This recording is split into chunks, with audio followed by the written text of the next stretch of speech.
After watching the brutal episode 9 of The Wandering Witch, I got extremely curious on how the story was adapted from written words and if those words had the same impact as the animation, music, and voice acting. The short answer is complicated, but yes. Episode 9 is adapted from Chapter 11 of Volume 3 titled Retroactive Grief. Conversely, the anime episode is titled A Deep Sorrow from the Past. Both titles effectively mean the same thing. The story starts off very similarly, with the anime even adding the details of the 12 o'clock clock tower sounding as Elaina sits on the bench and complains about being hungry and out of money. The anime ends the scene with Elaina picking up a wanted ad that just so happens to get caught on her leg that was blown by the wind. We get a lot more details on why Elaina is broke in the light novel. She mentions how she keeps putting it off earning money as she traveled from town to town, city to city. Then upon entering Rostalf, Elaina went to go watch a play that was popular in the city. After going to a bakery to grab the snack, she finally realizes that she's out of money and sits down on that plaza bench. While sitting on the bench contemplating her situation, the wind blows a help wanted ad and it coincidentally catches on Elena's leg. Perfect timing, huh? It is found in a more natural way in the light novel. Elaina is walking around the city looking at the citizens talk and play, and even asking a bookshop salesman various questions when she ultimately decides to use the city's interest in the killer to try to make some money. While walking down an alleyway, she notices a strange flyer that's within the whole wall of flyers for the play. She notices it's a help wanted ad, she takes it, and then she notices that at the very bottom there's a signature with Estelle's name on it.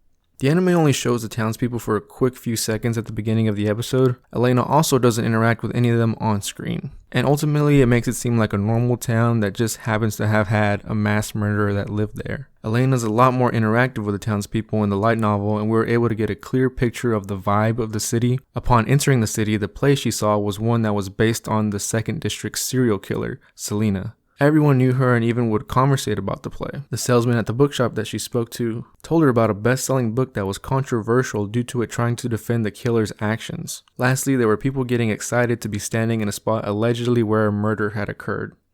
Elena's coming into the city blind to the knowledge of the killer, but gets informed of the story by Estelle after they begin discussing the job. Ultimately, it is Estelle that provides her the information on the killer and how she is connected to her. Elaina in the novel learns all this information when she first enters the city and watches the play about the 2nd District killer. There, she also becomes aware of the Lavender Witch, and it piques her interest even more when finding the help wanted ad in the alleyway. There's a few things to mention in Estelle's living situation. The light novel tells us how bare but clean her home is, and the anime doesn't mention it, but it is shown to us how minimally furnished the interior is. The discussion of the job is said to take place seating across from each other on a sofa. The anime set the two up at a dining table instead, which gave it a more professional feel to their meeting. Another big thing is that the anime still has pictures of her and Selena together all over the walls, but in the novel it had no mention in the story of pictures of the two together anywhere in the home. Last one I noticed is that the tool used to conjure the time traveling spell is a cauldron with a large slow drip flask being held above it. It makes it look like an hourglass, seemingly to insinuate the time travel feel of the spell. The light novel is very different in this regard. It has the spell being produced inside of a large furnace that had 2 chairs in front of it. The chairs are still present in the anime but are not used.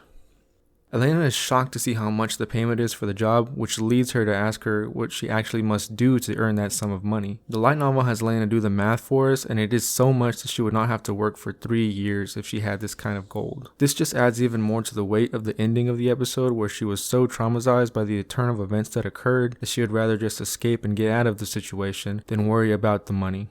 Estelle offers Elaina a ring that both wearers of the set can share their magic pools. This is Estelle's solution to her draining her own magic to perform the spell to time travel. The novel gives us the deeper meaning behind the rings. Their original purpose was for Estelle to use them with her best friend Selena, who could not use magic, so that they could both share in the experience of magic together. This small detail makes it more painful for Estelle as she has to use something that should have brought them closer to try to redeem her friend. Also, fun fact here, Elaina puts the ring on her middle finger in the anime, but she has to put it on her pinky finger in the novel. Presumably, this is because Estelle planned to give it to Selena many years ago when they were both still younger. I mentioned earlier that the spell's vessel is a cauldron rather than a furnace like in the novel, but the activation of the spell also was different. Estelle and Elaina had to be sitting in the 2 chairs with their backs to the furnace. Estelle then activated the cauldron behind them, emitting a pale blue light.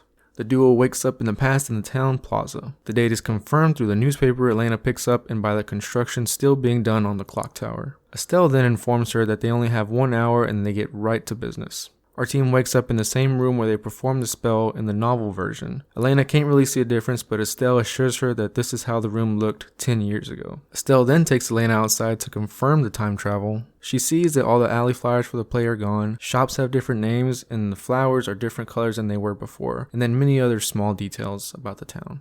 Elaina and Estelle are flying on their brooms using the rings to maintain the magic to fly, and they conversate about the different timeline. While flying, they see Selena, and Estelle drops down to embrace her. Selena's basket carries fruit and reacts surprised to the stranger that came out of nowhere. In the light novel version, the witches don't fly, and rather they walk through the city, and Estelle points out differences in shops and people as they pass by them. Estelle sees Selena and has the same interaction like in the anime. Other than walking, Selena was carrying a handful of bags from her shopping, but that will matter in another difference later on.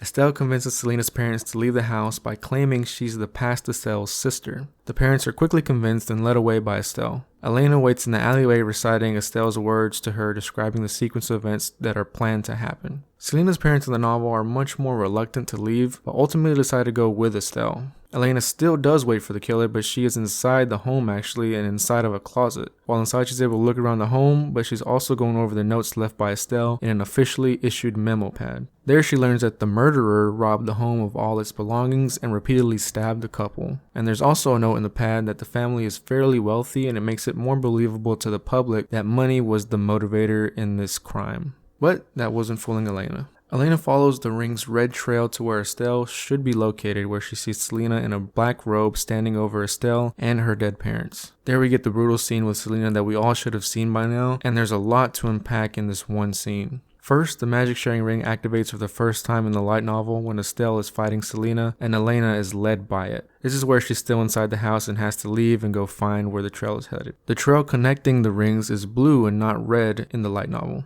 When Elaina finds Selena and her victim, she's in a dark alley that is not on fire, and also she's wearing her normal clothes. Her bags from shopping are on the floor and you can see black fabric hanging out of one of the bags. This is a more subtle way to confirm that she's the killer rather than having her wear the robe like in the anime. When Selena charges Elaina with a knife, Estelle slams her against the wall. The anime uses a barrel and other debris to do so, but in the novel, Estelle uses trash cans that pin her up against the wall and also dump out their contents on her. As Estelle does this, she has to hold her hand against her stomach to cover the stab wound that she received from Selena. Another thing to note, the light from the ring Elaina was wearing was blinding by how much magic was being used by Estelle. And the magic that Estelle was using was accurate, but all the pyrotechnics that were happening were just for show and just for the anime. The light novel only implied that Selena was decapitated, but in the anime it showed us very clearly that she indeed was. And as their time ran out to stay in the past, they were enveloped in a cocoon of white light and then sent back to the present time.